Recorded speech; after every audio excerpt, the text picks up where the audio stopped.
नाजरीन आदाब, मैं हूँ युसरा और आप देख रहे हैं एमएमसी न्यूज़ इंडिया। नाजरीन, अगर आपने अभी तक हमारे चैनल को सब्सक्राइब नहीं किया तो आज ही हमारे चैनल को सब्सक्राइब करें ताकि आप सच्ची और अच्छी खबरें सबसे पहले देख सकें। यूपी में मुसलसल मुस्लिम नौजवानों को लव जिहाद ऑर्डिनेंस के तहत हिरासत किया जा रहा है। इलाहाबाद हाई कोर्ट ने हालांकि इस मामले में रोक लगा दी गई है और गिरफ्तारियों पर इस मामले में रोक लगाई गई है, लेकिन फिर भी यूपी पुलिस बाज नहीं आ रही है। ऐसा ही एक मामला सामने आया है। चांदनी नाम की एक हिंदू लड़की है जिसकी शादी को 3 साल हो चुके हैं। उसने एक मुस्लिम लड़के से शादी की थी, लेकिन उसका इस मामले में कहना है कि जब से लव जिहाद ऑर्डिनेंस नाफिज हुआ है उसको और ज़्यादा हिरासत किया जा रहा है। उसके लिए एफआईआर दर्ज की गई है। अब एक बड़ा और अहम सवाल ये उठता है कि आखिर इस तरह क्यों किया जा रहा है, जबकि इलाहाबाद हाई कोर्ट ने साफ तौर पर ये कहा है कि लव जिहाद ऑर्डिनेंस के तहत गिरफ्तारियां नहीं की जाएंगी। क्या है पूरा मामला, इस पर देखिए हमारी मुकम्मल रिपोर्ट। उत्तर प्रदेश पुलिस की मुबैना लव जिहाद के एक और मामले में अदालत ने सख्त सरजनिश की है। हाई कोर्ट की डिवीज़न बेंच ने इसे हुक्म दिया है कि अगली तारीख समाअत तक अर्जी गुजारों को हिरासा या गिरफ्तार ना करे। साथ ही हुकूमत को 1 हफ्ते की मोहलत दी गई है ताकि अगली सुनवाई पर वो अपना जवाब दाखिल कर सके।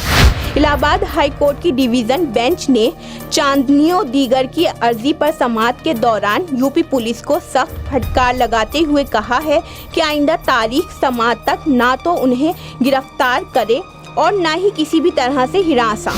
जस्टिस ऋतुराज अवस्थी और जस्टिस सरोज यादव पर मुश्तमिल बेंच ने कहा है कि जब अर्जी गुजार किसी तरह के दबाव या लालच से साफ इनकार कर रही है तो फिर इनकी अज़वाज ज़िंदगी में मुदाखलत क्यों। सरकारी वकील ने अदालत से दरख्वास्त की कि जवाब दाखिल करने के लिए 1 हफ्ते की मोहलत दी जाए। फाजिल जजों ने इस अपील को मलहूज़े खातिर रखते हुए ये वक्त देते हुए अगली सुनवाई पर मैं जवाब आने की हिदायत दी है, ताहम अगली तारीख का ऐलान नहीं किया। इस मामले की समाअत बुध को हुई। अर्जी गुजार चांदनी ने एक मुस्लिम लड़के से शादी की है। अर्जी गुजार ने कहा है कि उसने किसी दबाव या लालच में आकर शादी नहीं की है। बावजूद इसके उसके खिलाफ थाना कमरोली अमेठी में एक एफआईआर दर्ज कराई गई है, जिसमें ताज़ीरात हिंद के सेक्शन 363 और 322 लगाए गए हैं। चांदनी ने अदालत से कहा है कि पुलिस उसे मुसलसल हिरासा कर रही है, जबकि उसकी शादी के 3 बरस हो चुके हैं और 1.5 साल बच्चे की वो मां है। अर्जी गुजार के वकील ने अदालत को बताया कि इंसदाद गैर कानूनी तब्दीली मजहब ऑर्डिनेंस 2020 के निफाज के बाद से ये हिरासानी मजीद बढ़ गई है। अदालती बेंच ने सरकारी वकील से जब जवाब तलब किया तो उन्होंने 1 हफ्ते की मोहलत मांगी, जिस पर फाजिल जजों ने कहा कि अगली समाअत पर पूरी तैयारी के साथ आएं। साथ ही पुलिस को मुतनब्बे किया कि इस दौरान अर्जी गुजार की गिरफ्तारी होगी और न ही किसी और तरह से हिरासा करने की कोशिश। वाज़ेह रहे कि अभी इस ऑर्डिनेंस के निफाज के तकरीबन 2.5 माह ही हुए हैं, जबकि हुकूमत ने खुद गुज़िश्ता हफ्ते एक हलफनामा में हाई कोर्ट में एतराफ़ किया है कि अभी तक 16 एफआईआर लव जिहाद से मुतालिक दर्ज हुई हैं, जिनमें 86 अफराद नामजद मुलजिम बनाए गए हैं। दिलचस्प बात यह है कि इनमें से 79 मुस्लिम हैं, जबकि बाकी 7 ईसाई तबके से ताल्लुक़ रखते हैं।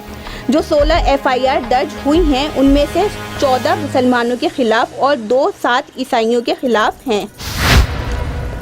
मुस्लिम मुलजिमीन में से 2 नाबालिग बच्चियां और कुछ खवातीन भी हैं। दिलचस्प बात यह है कि इनमें से एक मामले में 26 रिश्तेदार एटा, एक में 16 मऊ और एक में 14 फैमिली मेम्बरान और रिश्तेदार नामजद हैं। युसरा अंसारी की रिपोर्ट, एमएमसी न्यूज़ इंडिया, नई दिल्ली। तो नाजरीन, हम फिर हाजिर होंगे कुछ बड़ी खबरों के साथ। तब तक के लिए हमें दीजिए इजाज़त और देखते रहिए एमएमसी न्यूज़ इंडिया और हमारे चैनल को ज़्यादा से ज़्यादा सब्सक्राइब कीजिए। शुक्रिया। खुदा हाफिज़।